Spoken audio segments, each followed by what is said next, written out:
Et ça, c'était vraiment nous, un objectif principal, de dire, des fois on s'entraînait 3-4 fois semaine à 22h, 22h30, vous connaissez tous cette réalité.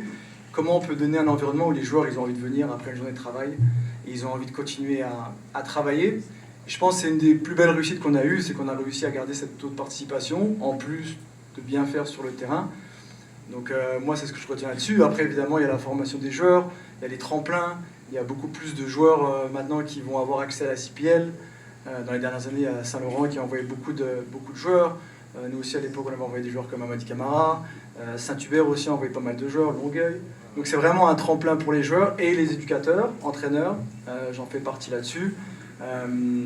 Au moment où j'ai fait la transition avec LA Galaxy, je pense pas que mon CV, entre guillemets, ou à l'entretien, si j'avais pas dit que je coachais une équipe senior, je suis pas sûr que j'aurais été pris. J'avais déjà cette expérience, entre guillemets, de coacher un groupe senior.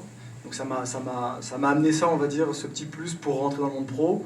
Après, bien évidemment, il faut de la chance, mais il faut aussi des gens qui te font confiance. Et moi, dans mon parcours, j'ai eu de la chance d'avoir au Celtic des gens qui m'ont fait confiance pour me donner un temps plein.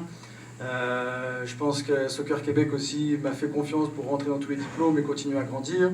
J'ai eu aussi une expérience à l'époque avec les équipes du Québec. Donc vraiment, il faut des gens, bien sûr il y a le travail individuel, mais il faut des gens pour te faire confiance, te donner une chance. C'est la réalité pour moi.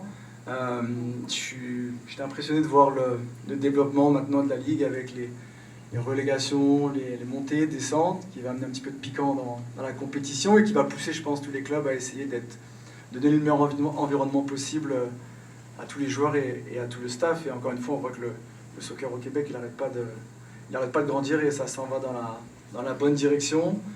Et voilà, je pense que j'ai fait le tour. Je ne sais pas s'il y a une question, Phil, ou quelque chose ou... Oui, tout à fait. Est-ce qu'il y a une question du public? Pourquoi pas? Témoignage de David Sauvry. Comment ça se fait que tu es devenu un petit gars de site? Ça pourrait être ça la question. Là, je ne suis pas capable de faire l'accent encore, mais... Ça va venir. Est-ce qu'il y a quelqu'un qui aurait une question pour David?